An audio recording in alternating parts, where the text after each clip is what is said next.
The Mill Girls, written by Tracy Johnson, read by Anne Dover. The moral right of the author has been asserted.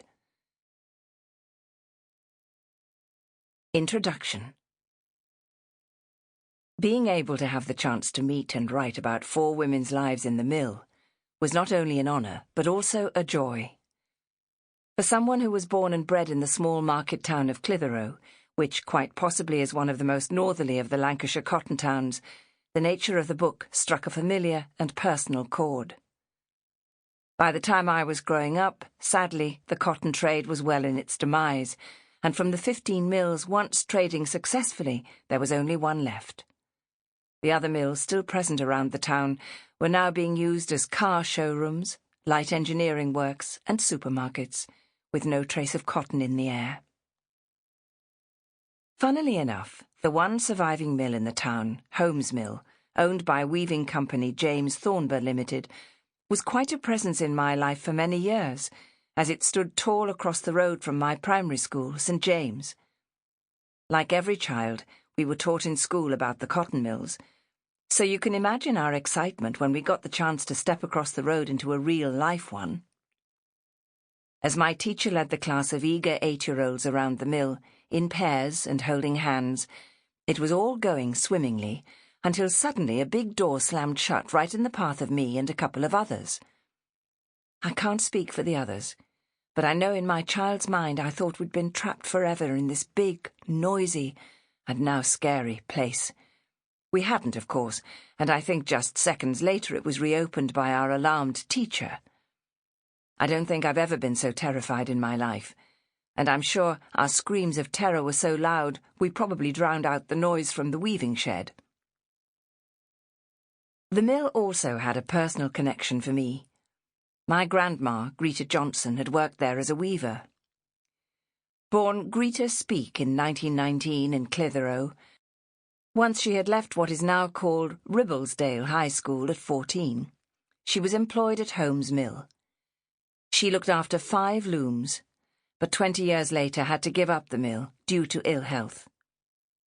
I regret now not asking my grandma more about her time in the mill, so through talking to Audrey, Marjorie, Doris and Maureen, I've learned what it would have been like for her and all the other women of different ages, and I now appreciate how damn hard it was.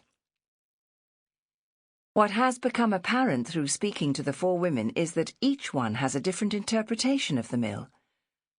Doris and Maureen loved working there because of the camaraderie. Audrey used the mill as a means to an end, while Marjorie made do because it was convenient and on her doorstep. But one thing is exceptionally clear. Whatever their personal feelings, the women carried on working in the mill as long as they had to, and they did this for their families because they needed the money. Each woman may have a different story to tell, and while their personalities differ, one thing shines through. They're all strong, proud, northern women. They've inspired me, and I feel fortunate to have met them, and privileged they have chosen to share their stories with me. Tracy Johnson, 2014. Walking through the huge room towards my frame, I was ready for another day's training. It was July 1942, and it may have only been my 3rd day at Kent Mill in Oldham, but already I loved every minute of it.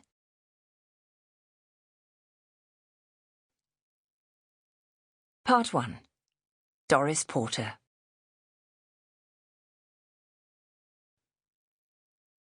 Chapter 1. Cruel Reality of Life. Walking through the huge room towards my frame, I was ready for another day's training. It was July 1942, and it may have only been my 3rd day at Kent Mill in Oldham, but already I loved every minute of it.